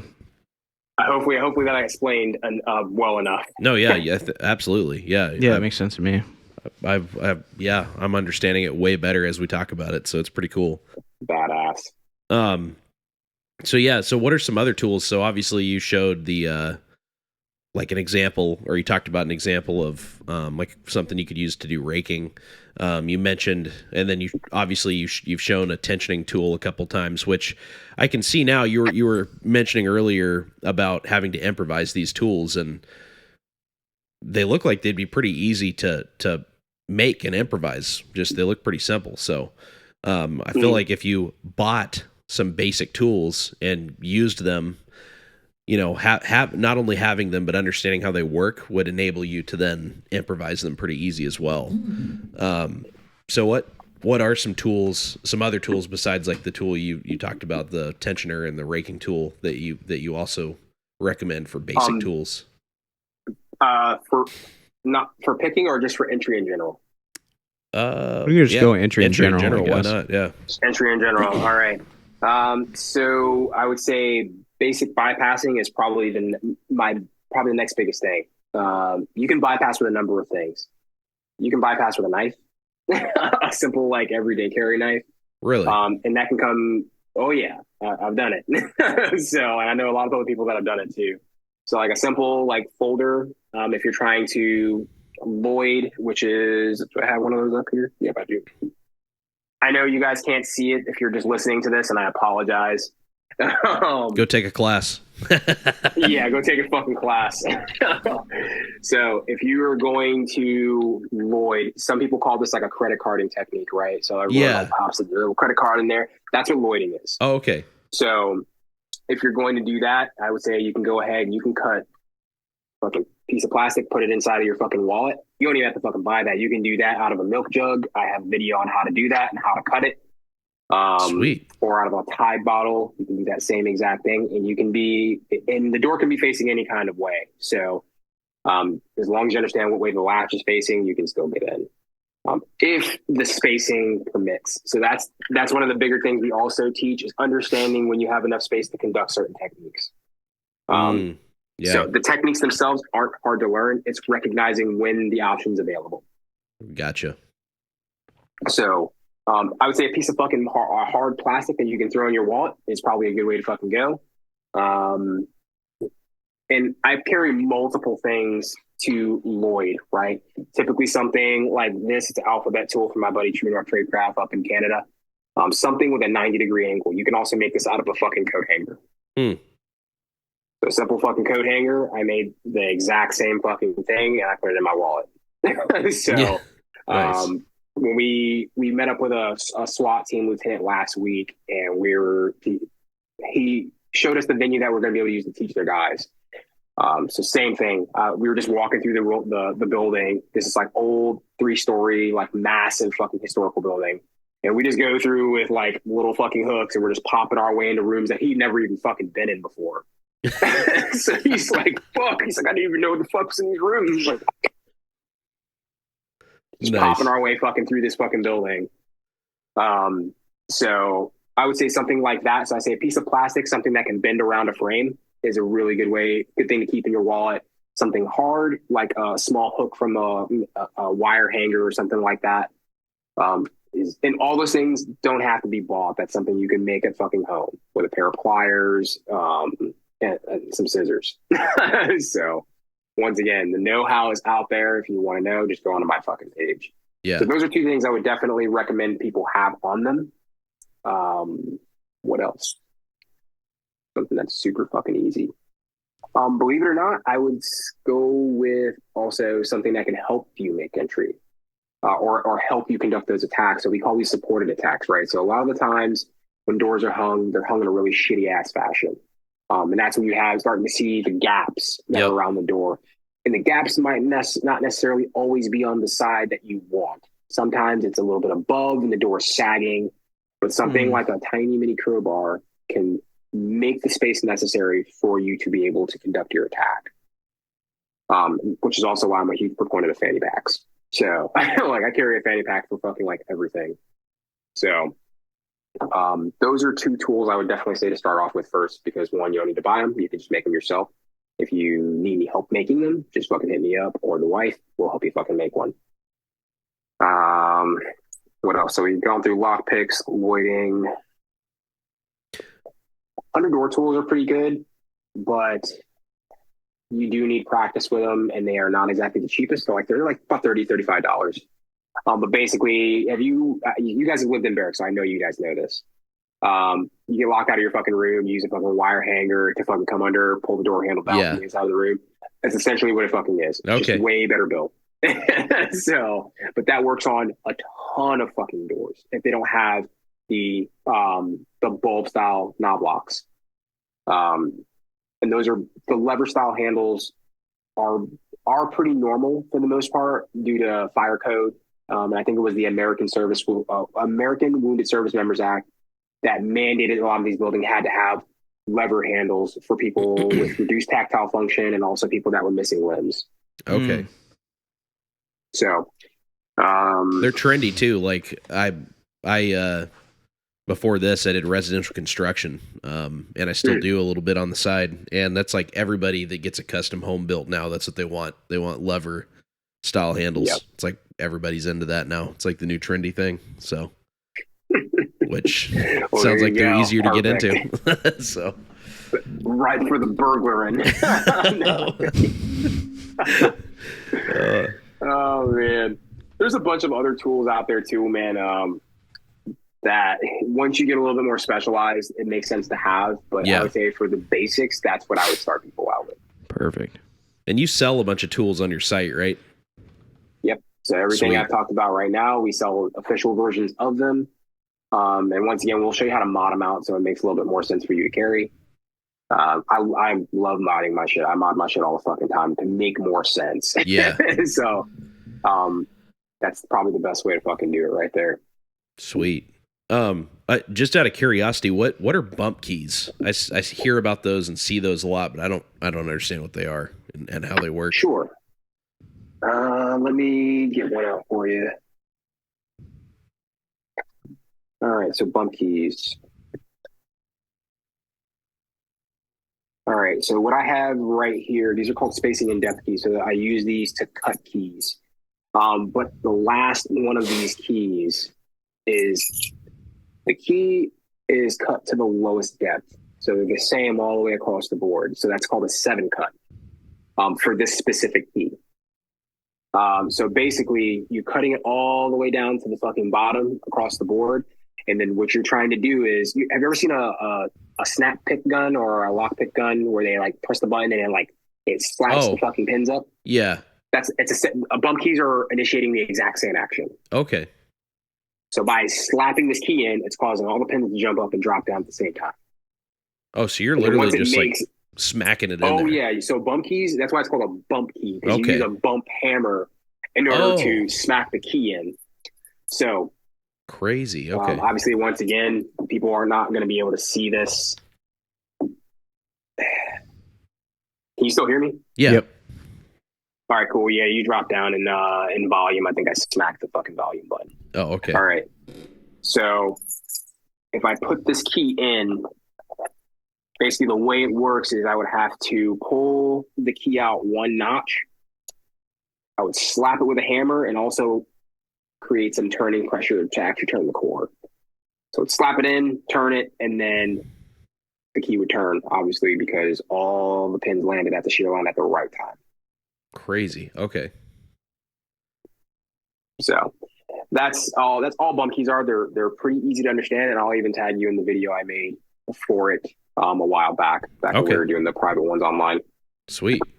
So yeah, pretty easy. I won't say I'm not a huge fan of them because I do carry them on my key ring because why not? I mean, I don't lose anything by carrying them on a key ring that already has keys on it. Yeah. So, but I'm not a huge fan of them for covert entry, mainly because they make a lot of noise when you use them. Right. But once again, if no one's around, you don't really lose anything by using them. And it gives you an extra option. And then I talked to a buddy of mine over in 3rd Special Forces group, and he told me he used that shit on targets before. I was like, ain't no fucking way, dude. He told me he used that shit on deployment. I was like, you using bump? He was like, yep. I was like, holy fucking shit, dude. I was like, dude, I don't know if I fucking believe you, man. And he was like, dude, he's like, I'm telling you, man, it's one of my most used items. I was like, holy fuck. Have I been fucking up, dude? So I started carrying them, and I was like, I can't bring myself to be like, yeah, I'm going to use this on. I don't even use that shit to fucking open up people's houses for lockouts because I just look like a fucking Neanderthal banging a key in a door. Like, it's not a good look. Right. Yeah. I want that shit. Yeah. Oh, go ahead. No, you're good. Oh, I was just going to say the thing I kind of was intrigued by is they always just look like a key. They look like a normal key. So it's like a pretty indiscreet, yeah, it's a nondescript. Nondescript key or like entry device that you can have on you that doesn't look out of place. And actually, I'm going to use that to segue into, do you think, or I probably already know the answer to this, but is there a negative connotation for carrying this kind of stuff and like getting caught or not getting caught, but you know, coming into contact with law enforcement or a position of authority, and then you've got like all these lockpicking things on you, is that it's obviously not illegal to have this stuff, but is that pretty frowned upon for the most part? 1000%. And I would attribute that mainly to ignorance, nothing more. Right. Most people assume you're up to no good if you have it. But once again, one thing we go over in all of our classes is philosophy of use and legality. It's one of the first like 4 slides we go over. Okay. Mainly so people understand when they're in the bounds of the law and when they're not. And pretty much in every place but Tennessee, and even then, Tennessee's got some kind of ambiguous laws on it, so we just tell people to like err on the side of caution. But in all 49 states, 59 or 51 states, for the most part, you can carry lockpicks wherever the fuck you want. The only time they hammer you is on a secondary offense, which is possession of burglary tools after you've been caught in the act of actively burglarizing the place. Oh, right. Yeah. So it's like, oh, that makes sense. Well, anything could be a burglary tool. A fucking flathead could be a burglary tool. Right. So that's where people really get tripped up, is they think it's illegal to have it. They're like, you're not a locksmith, so why would you need it? You're teaching criminals. Oh, I'm like, no, that's not how that works. Criminals don't need any of my fucking help learning their job, my guy. They've been doing that shit. They're way ahead of the fucking curve. So that's typically how it's always been. Criminals, because they have a reduced moral compass, they'll do shit that most 99% of people will never imagine of fucking doing, which does put them ahead of the curve. So I was like, yeah, they don't need our fucking help. A lot of them aren't using lockpicks to get in your fucking house. Right. I think the last time I checked the statistics, it came out to something like 1.36% of burglaries happen with lockpicking tools. But it doesn't stop it from getting brought up, and it's even been brought up from other locksmiths. I had a locksmith try and come for me on one of my posts. He's like, "You think it's okay to be teaching people this stuff?" And it's like, and then he tried to like kind of play the card. He's like, oh, "I'm a veteran," and blah blah blah. I was like, "Listen here, bud. I don't give a fuck about your service. I'll be honest with you." I was like, "I don't fucking know you. I don't know. Like, I don't throw the veteran card at me because I'm also a veteran. That's gonna somehow make us brothers. I don't know you. Everybody's a veteran nowadays. Absolute shitbag for all I fucking know. There are plenty of sociopaths and murderers in the fucking military. Yeah. So no, I don't give a fuck about your service. Sorry."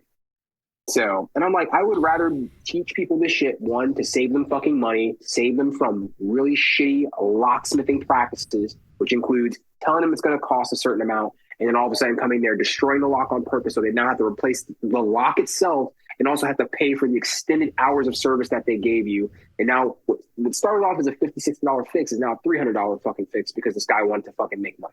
Yeah. So no, I would much rather show these motherfuckers how to fucking do it themselves. And that's actually probably why that guy was getting so upset, is because it's potentially like, oh yeah, if everyone knows how to pick locks, like then it makes me not as special, I guess. And it's like gatekeeping, you know. So yeah, locksmithing is probably one of the most gate-kept things on the planet. Apparently, it used to be like motherfuckers getting their kneecaps busted in and shit back in the day. Really? So, like the secret was not allowed to be out.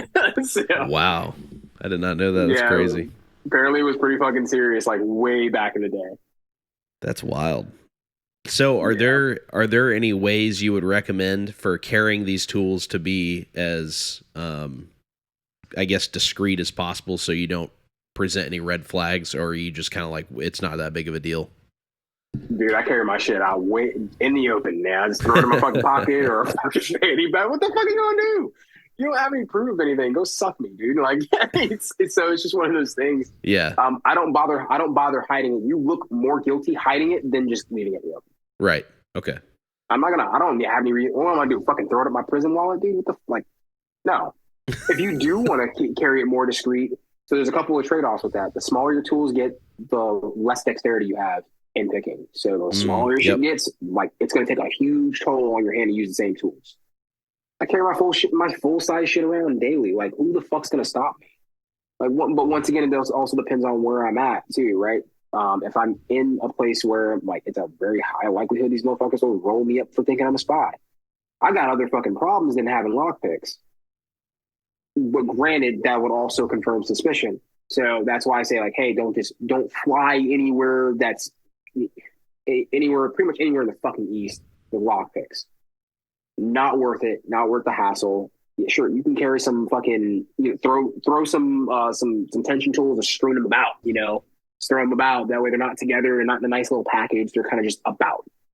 They're not sharp. They don't look like weapons. They're just things. Yeah. Right? They have no significant meaning outside of having them with the picks.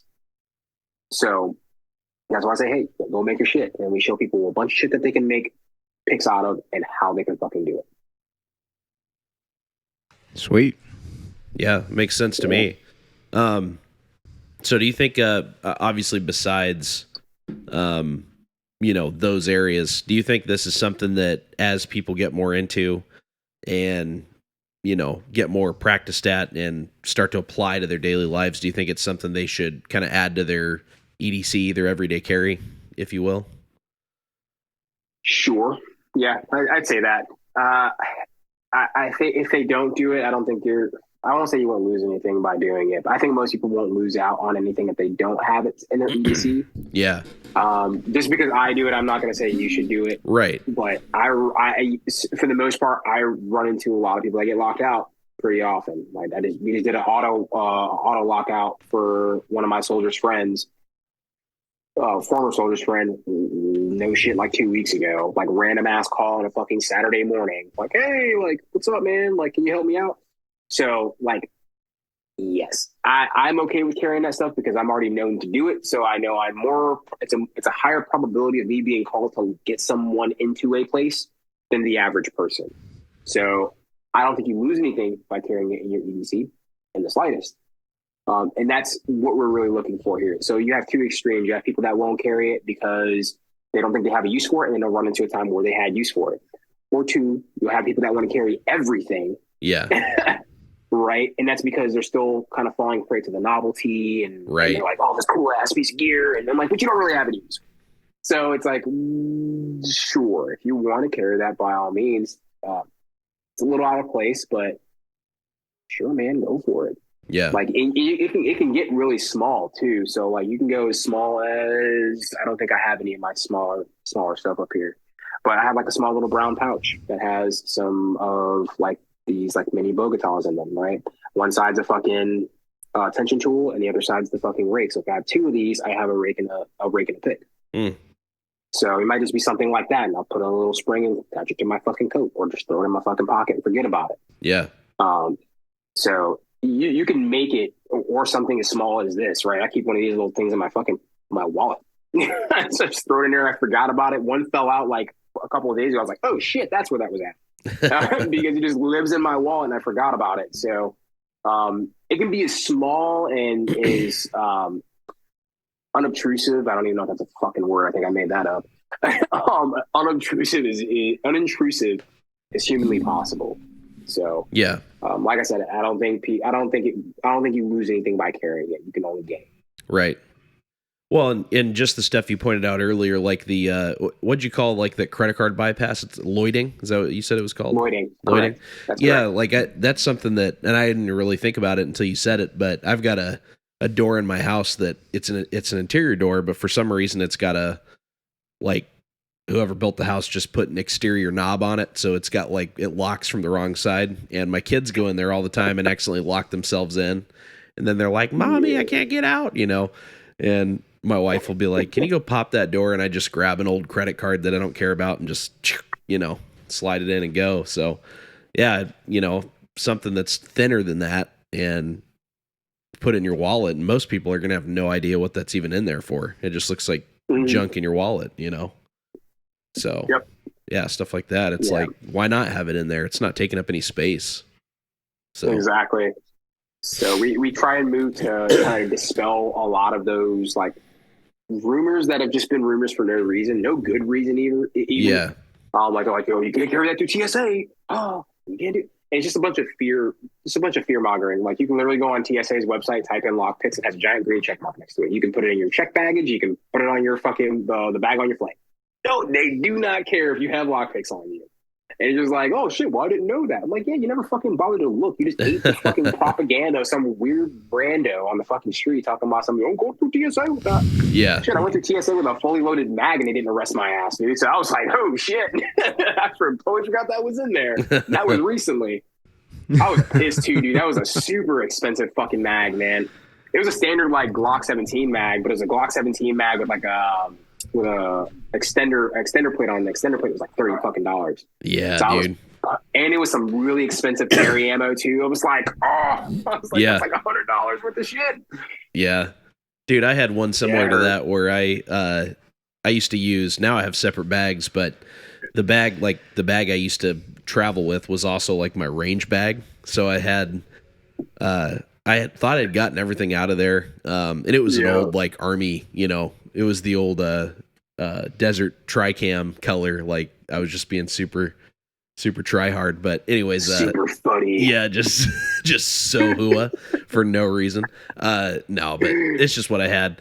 But yeah, I went through TSA and they're like, yeah, we got to do a bag check. And I was like, oh, and they're like, do you have any ammunition in this bag? And I was like, no.